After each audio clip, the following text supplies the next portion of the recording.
Hello and welcome back. This is video number 3, and we're going to talk about understanding the types of blocks. So let's talk about the different types of blocks so that you can kind of get a bird's eye view of the options that are available to you. All right, so we'll cover all the sections, but we won't actually go in depth as much as we will in the future videos. All right. Okay, so if we return over here, to access the blocks, you will need to simply click on the circle with the plus. So click on here and you'll see the most used blocks. So you can see they have paragraph, they have image, they have heading, they have gallery, they have lists, they have quote, they have file, they have cover, and they have audio. Now, these are just the most used. So a lot of these can actually be in some of these. Now, if you think about an editor, and you think about the classic editor, there was only really so much that you could do. So the reason why they switched over to Gutenberg is it really expands the ability to add more content types, add more media types with ease of use. And that was really the whole goal. So sometimes you start out with Gutenberg, it's really frustrating, but I guarantee if you finish it, you might really like it. So then we have common blocks. Then we have, as you can see here, a lot of them are actually similar to the most used blocks. So these are common blocks. So you can see some media like audio, video, cover, file, gallery, list, and quote. So a lot that we actually went over earlier. And then of course you got formatting blocks. You've got code, classic, custom HTML, table, pull quote, pre-formatted, verse, and then of course you have layout elements. Then you have buttons, columns, media and text, more, page break, separator, and spacer. So in other words, the layout elements allow you to move things around so that it looks better. And we have widgets, we have the shortcode, we have archives, calendar, latest posts, latest comments, categories, RSS, search, and tag cloud. And then of course we have embed. So this would be something that you would use if you have, say for example, a YouTube video. You could come here, you could click on the YouTube icon here and embed a video. So same with these other ones. You got embed, you have Twitter, you have Facebook, you have Instagram, you can embed these. So this is great to have, especially as you're trying to build your social media and trying to get people to your social media properties. So we've got Vimeo, which is a video hosting site, kind of similar to YouTube. We have Animoto, which is a video creation site. And we've got a lot of other sites as well. So we're not going to dive too much into these, but these are more of the third-party sites that you can use if you happen to have accounts for these. So if you have Reddit, you have Tumblr, you have Amazon Kindle, you could post these widgets and embeds here. So we pretty much covered most of blocks. Now, in terms of adding blocks, all right, so if we click here, and we can edit things here. If you put your mouse over the bottom or even the top, you will see an additional plus sign. All right, so see that plus sign here? What that means is you can insert a block in between this block and this block. So if you just want to continue adding blocks down below, that's great, right? But if you're thinking, oh, I missed a block, I wanted to add an image between this block and this block, that allows you to do that. So if you think about the old classic editor, you would not really be able to do that as easily. You could go down and grab the content and then move it around, but it would end up really becoming tedious. So the goal of this is to try and make your life a lot easier. Now, there is a full screen mode. If you click on the ...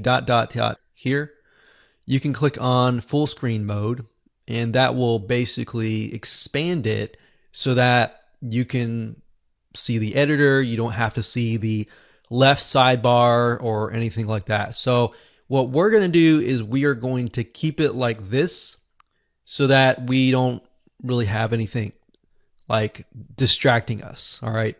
So as an example, if we click plus here, and let's say that we want a list. So we can put a list here. Go 1, 2, 3, 4, 5. And then we're thinking, okay, I want to add an additional block. So I'm going to click this here and I'll add a quote. This is a quote. Now, another thing to note is that if you want to move things around, you're going to see, and you put your mouse over the left-hand side, you're going to see these arrows. So if you press these arrows, it will move it down one block, or you can simply move this one down below this block, as you can see here. Now, what this is, this little 6 dots, it's the same as these, except for it's more of a kind of a drag friendly thing. So you can, as you can see here, I can just drag things around. So it's really not different. It's just the way that they've done it is differently. Okay, so let's say we want to add something else. So we're gonna click here. So you can also click here if you want to, but this option gives you the ability to click here and add a block. And if you click over here, you can add a block as well. So you'll notice that it kind of gives you some flexibility on where you can click. So I could click here and I could click, let's say, we'll go to common blocks and we'll choose, let's say, a gallery. So a gallery is basically a bunch of images that are showcased. So if you upload, say, 10 different videos, then you can organize them so that everyone can see them basically on a wall. What's nice about this is back in the day, you could create galleries, but it's a lot more simplified. So you can click media library, you can choose the photos that you want and select them. Now, as you can see here, you can also transform these blocks into an image, which is pretty cool. So if you have a bunch of gallery images already, but you're thinking, well, I want to switch this to just a single image, you can do that as well. So in certain respects, you can even morph certain blocks into other blocks. So another thing is you can align. So you can align left, you can align center, and you can align right. Now, if you click on these dot, dot, dot, this is basically more options. You can hide block settings, which are on the right-hand side. So if I click that, you can see that I'm able to see just the editor itself. So if that's annoying me, I can literally remove that, but honestly, it really depends on you. So if you click show block settings, the right-hand sidebar will appear again.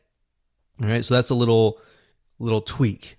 Now, if you want to duplicate something that you have created, let's say we have a gallery and we really like the gallery, but we want to add the gallery at the very bottom, we can do that as well. So to do that, you would simply click that block, click on the more options, and click on duplicate.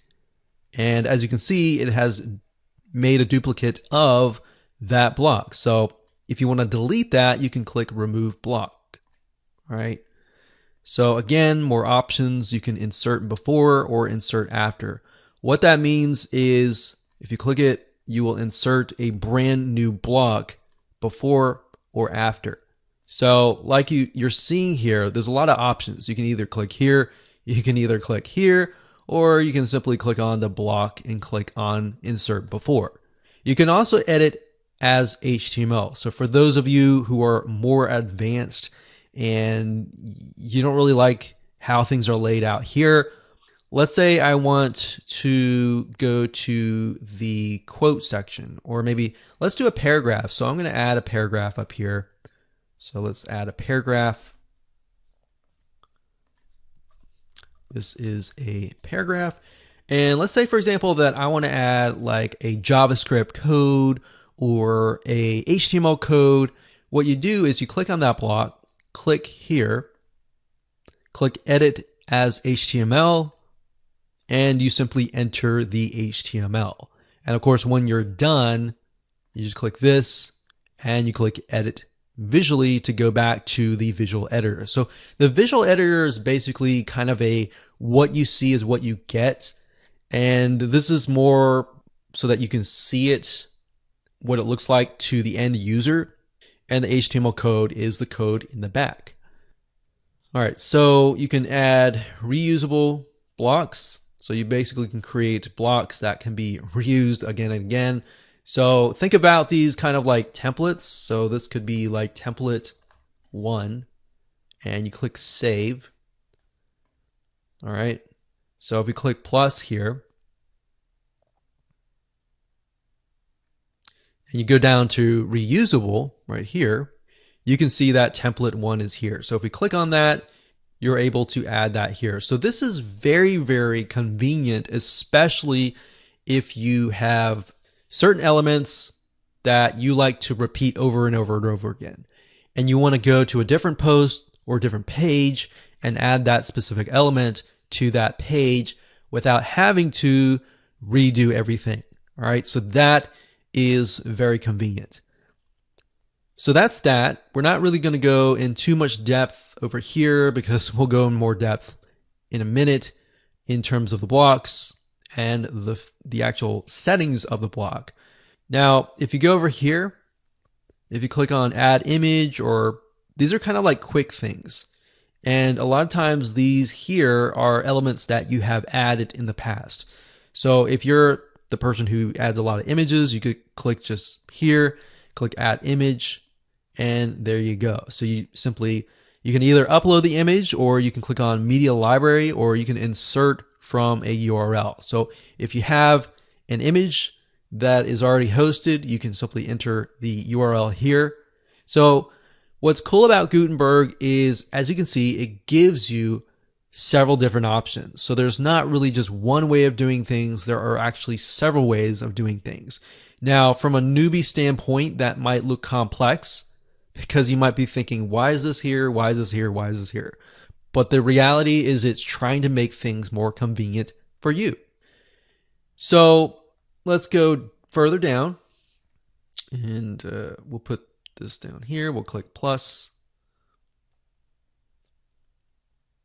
And the most used are not really the most used that other people use, but the most used that you use. So that's kind of nice because it really customizes the blocks for you. So as you begin to use it, it begins to get smarter, and it knows what you're doing, and it knows what you like to do. So if we scroll down further, these are the blocks here. And we'll go in more depth. I'm going to go in depth on the common blocks, the formatting blocks, and the layout elements.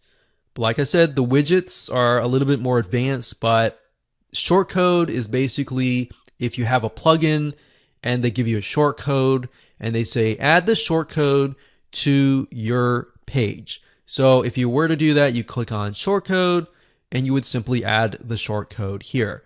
Now, back in the day when you had the classic editor, you would have to go into the editor, you would have to go into like either HTML view or sometimes view and add the shortcode there. So what this does, it allows you to kind of see this structure.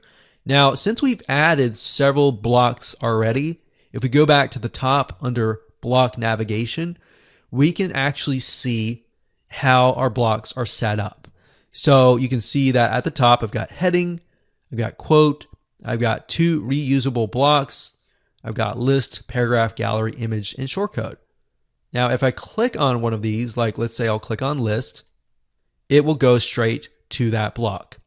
So as time goes on and you begin to add more blocks because maybe your page is very, very long and it has maybe 20 or 30 blocks, it's going to be a pain to actually have to scroll through it. So that feature in itself is very convenient, as you can see here. So if I say, okay, I just want to edit really quickly the image right here, it'll go straight to the image. So that is really cool pro. So a lot of pros here. There are a few cons, but a lot of pros in general. All right, so now that we've explained the blocks and the different categories of blocks and how you can apply the blocks to the editor and how you can move things around, how you can make it look like the way you want to make it, let's move on to the next video.